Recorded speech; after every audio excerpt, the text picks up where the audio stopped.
We have to have the actions comprising in each type of activity, detail the criteria for determining the timing and frequency of monitoring activities, and the events or results that should trigger changes planned in the activity. So we need to have those key risk indicators totally identified, systematically arrived and justifiable to the regulators.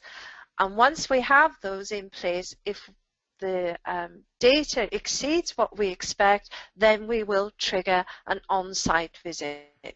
So as Jane said, we are using our resources to best or most efficient, if you like, because we will now be sending our monitors where there are issues, where someone has gone above what we think is a sort of acceptable level. We then send in the monitor to look at those issues. So we are directing the resource where it is required. A lot of companies have centralized monitoring systems where the centralized monitoring occurs in one country, and they have CRAs in lots of different countries ready to be deployed only when those key risk indicators are being exceeded. So we know that the monitors only go out when they are advised to do so. So risk-based monitoring should review the CRF data and site metadata before deciding which sites to visit. They have to use past experience to decide which sites represent the minimal risk. It is very difficult to do risk-based monitoring without some degree of knowledge or some degree of past experience, because you may be able to discount or qualify something by virtue of knowing the site and having past experience with the site. So you can then still, if you like, prioritize whether or not a site visit is indicated.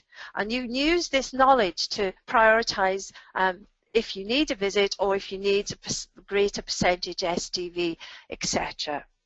So if we have a look at an example, this is an example of 3 sites. We've got 3 sites, Site A, Site B, and Site C. Each site has recruited 10 patients. 5 patients have completed in each of the sites.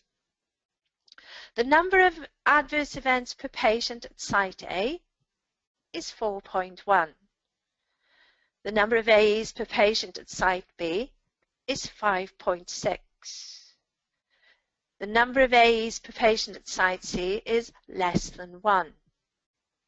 The data clarifications and therefore an idea of the quality of the data, the DCFs per patient at Site A are 2.4. The DCFs at Site B are less than 1, and the DCFs at Site C are 1.2. So they've all recruited the same number of patients, they've all completed the same number of patients. We have the number of AEs and the number of DCFs per patient.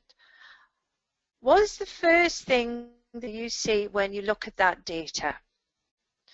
One of the first things I can see is that Site C has significantly less patients, AEs, than any other sites. If we go back, Site C had less than 1 AE per patient, the other 4.1, 5.6.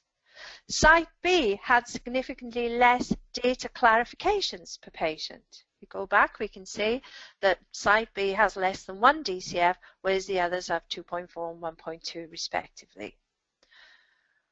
So which of these sites would you say represents the more significant risk to the patients?